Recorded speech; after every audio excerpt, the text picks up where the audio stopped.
Happy draft week, Bengals fans. Stone Shields on hand for another edition of Bengals Breakdown. And coming up on today's show, we're going to be talking about some Cincinnati Bengals draft plans after Steven Radicevic sat down with Dave Lapham with Lapham's podcast and kind of gave some insight into what potentially Cincinnati's plans are, particularly in the first round. Also, Kelsey Conway of the Inquirer dropped some news this morning about Fig Newton and his potential role with the Cincinnati Bengals in 2025. I'm going to break that down and provide my thoughts on that as well.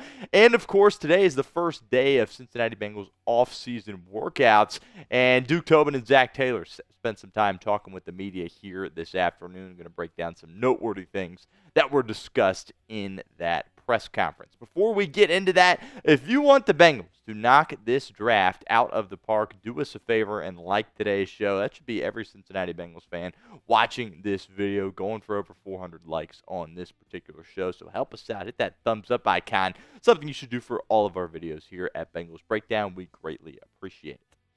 All right, as I mentioned, the Bengals Director of Pro Scouting, Steven Radicevic, went on Dave Lapham's podcast the other day to discuss the draft, offseason free agency, really all kinds of stuff on that podcast. In the Trenches, of course, with Dave Lapham is the name of that podcast. Be sure to check that out if you haven't done so already. But Radicevic is a guy we really haven't spent a ton of time talking about, right? And he does have a prominent role within that Bengals front office. But really, of course, Duke Tobin is the guy that gets all the attention. But Radicevic certainly has a lot of pull in terms of what Cincinnati does and the decisions that they make each and every offseason. Let's get into this quote, and then we'll kind of dissect it a little bit from Radicevic. He said, "I think it's important to take the best player available, and you just roll with him. I'm a strong believer in that, and that's what makes your football team better." So obviously that isn't a ton of insight, right? But I do think it is noteworthy, and I don't have a problem with this whatsoever. As far as taking that best player available, I think a lot of teams probably would sit there and say that is their strategy, right? It's also probably the safest thing to say, right? Hey, best player available.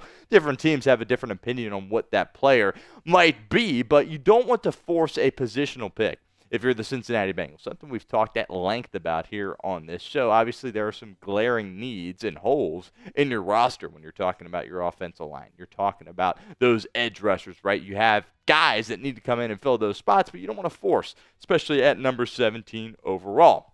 I do think a good player will slide, right? We've also talked about you're kind of in an awkward position, right, at that 17 spot in a draft that I view isn't as strong as some years in the past. But I do believe there will be a guy that happens to slide down and make themselves available for Cincinnati at number 17. If your mindset is, hey, we're going to take the best player that is there, and of course, if you don't trade back, which we'll talk about that at the end of today's show, I think that really opens the door for several new people that Cincinnati perhaps could draft in the first round. We will break down some of those names here around the corner. But first, are you fine with this best player available strategy that Radicevic talked about on Lapham's podcast? Let me know what you guys think at the pinned comment of today's video. Type Y for yes or N for no. If that ad comes here on YouTube, that's totally fine. You can ignore it, take advantage of it, get down in the comments, let us know what you think.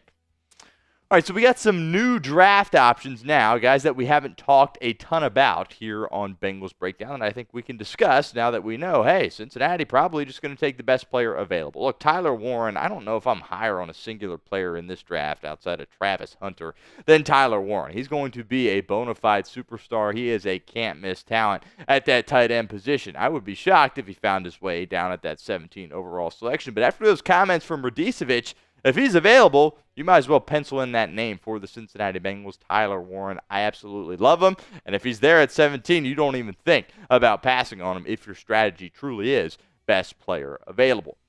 Talk some offensive line here. Obviously, offensive line is certainly an area that Cincinnati needs to improve on here in this NFL draft here in 2025. The top two offensive linemen really widely regarded at this point in this NFL draft are Will Campbell and Armand Membu. Does one of these guys happen to slide down and make themselves available at number 17 overall? All the mock drafts you see, most of them are gone by that 17 overall selection, but similar to Tyler Warren, if one of these guys is available at 17, I think that is your pick right there in and of itself. Derek Harmon, also another guy I want to talk about here on today's show. He's starting to get a lot more buzz recently as it pertains to the Cincinnati Bengals. We haven't really spent a ton of time talking about him. Paul Dehner Jr., by the way, of The Athletic, does a terrific job covering the Cincinnati Bengals. He, in his final mock draft, had Cincinnati selecting Derek Harmon, and he certainly kind of could fit that mold, right? We've talked about in the past, well, you drafted a bunch of young defensive tackles last year, right, when you're talking about Chris Jenkins Jr. and McKinley Jackson.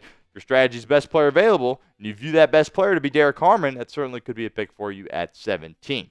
Now, this next guy we actually have spent a lot of time talking about in Jihad Campbell, but we've always kind of questioned, hey, would they really go linebacker? Well, if they deem him as the best player available, which Cincinnati very well could, I think Jihad Campbell, more than ever, is now a realistic option for Cincinnati at 17. And this last one, I hate to even do this because I am not high on Colston Loveland. I've been very open about that. But there are some people out there that say he is a can't-miss kind of guy. Now, if you view him in the same light as Tyler Warren, I couldn't disagree more with you, but, if Loveland finds himself available at 17 and Cincinnati's in a spot where they think that they can improve that tight end position, he is the best player on that board, I guess he can become an option for you at number 17 overall. There are not any really people in the draft that Cincinnati could draft at 17 and I'm ticked off about. I think if they draft Loveland, I certainly will not be a happy camper personally.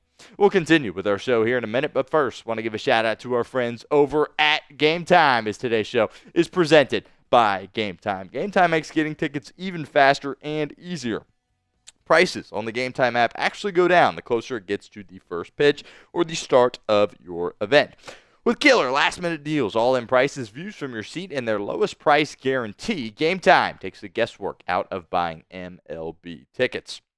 Last-minute deals. Save up to 60% off buying last minute for sports, concerts, comedy, theater, and more. Really love the zone deals. Save even more when you choose a section and let Game Time choose the seats for you. Also, the all-in pricing. Toggling this feature up front allows you to see your total up front so you don't get hit with any of those surprise fees at checkout like some of those other ticketing companies can get you with. The Cincinnati Redlegs are hot. They will be back in town really in a couple of, a week or so. They will be back in Cincinnati. Make sure you check out some of those tickets because the Redlegs are hot and they very well might be coming for that NL Central crown. So take the guesswork out of buying tickets with Game Time. Download the Game Time app, create an account, use code CHATSPORTS for $20 off your first purchase. Terms apply. But again, create an account, redeem code CHATSPORTS for $20 off. Download the Game Time app today. Last minute tickets, lowest prices, all guaranteed. And that link will be in the comment section and the description of today's show. Really, what went out a little bit earlier this afternoon is probably one of the most noteworthy pieces of information that I have seen as far as the Bengals media circle goes, and it is Kelsey Conway, of course, covering the Cincinnati Bengals for the Inquirer, put this out saying, in talking to a few people today, I learned the Bengals plan to fill Mike Hilton's nickel cornerback role in let me just restart that real quick. I learned the Bengals plan to fill Mike Hilton's nickel cornerback role is Josh Newton. This means they'll keep Dax Hill outside to start. Hill certainly has the flexibility to go inside, but right now the plan is Newton. Do want to make note, DJ Turner is fully cleared to participate in this offseason program, but I'm comfortable with Dax Hill on the outside, right? Dax Hill talked about, obviously he made the transition from safety to corner. He would have to be switching positions once again if he were to bump into that nickel spot, so I'm really cool with putting Dax Hill anywhere. The biggest takeaway here is, hey, Fig Newton might be that guy in the slot replacing Mike Hilton, who, by the way, still hasn't signed with another team, but I think at this point it feels like there's just no way that he is back in Cincinnati. The Bengals really like what they have in Josh Newton. Taking a look at what he did in coverage last year, is it great? No, but he was forced into duty as a later round pick after some of the injuries that Cincinnati suffered along their defensive back room, and I think overall he performed admirably, and you heard time and time again his teammates and coaches really have high praise for him, and they might be looking to move him into that nickel spot as reported by Kelsey Conway. As our depth chart sits right here, I still have Dax Hill at that spot because that had been some of the earlier rumblings, but it feels like it'll be CTB and Dax Hill on the outside with Josh Newton at that nickel spot. We will see. Obviously, it's very, very early here at the end of the month of April, but I kind of like that. And I wasn't I was a little caught off guard by that tweet from Kelsey Conway, but I definitely think that that could be a beneficial situation for Al Golden's defense. What is your one-word reaction to Newton at nickel? Let me know what you guys think in the comment section of today's show.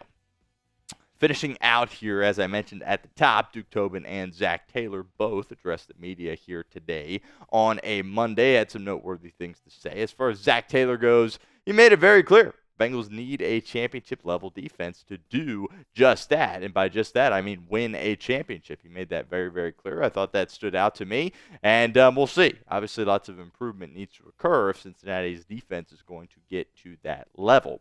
Moving on here to Charlie Goldsmith, who does a great job covering the Bengals. Make sure you check out Charlie's Chalkboard. It is a free newsletter, by the way. You can go to his Twitter and get all the information you need on that. But here's what he had to say via a tweet from what Duke Tobin had to say about Trey Hendrickson. He said there's no real information, no new information. I'm glad he's a part of our team. The unknown is the unknown. We operate with a lot of unknowns. Obviously, that is pretty much nothing when you're talking about Trey Hendrickson. But Hendrickson, of course, under contract. And, that might be a little, passive aggressiveness there from Duke Tobin saying, oh, he's part of our team. He's got to come to work at some point. We will see. Hendrickson, of course, at this point does not have a new deal with the Cincinnati Bengals. Also, as far as Duke Tobin commenting on free agency, he said, I thought it went well. We got with Al and his staff and really went over what we're looking for. A lot of what we had in B.J. Hill and Joseph Osai, they had real roles.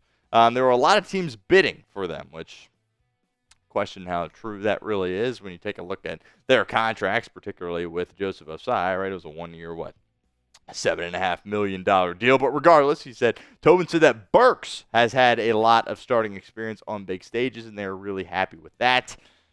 I really hope they're not rolling out Oren Burks next to Logan Wilson as that second linebacker, but we will see. It appears the Bengals, Duke Tobin, of course, have a lot of confidence in Oren Burks. Another quote here from Duke Tobin as far as the NFL draft goes and potential strategy beyond that. He said, we are certainly open to trading down, back, left, right.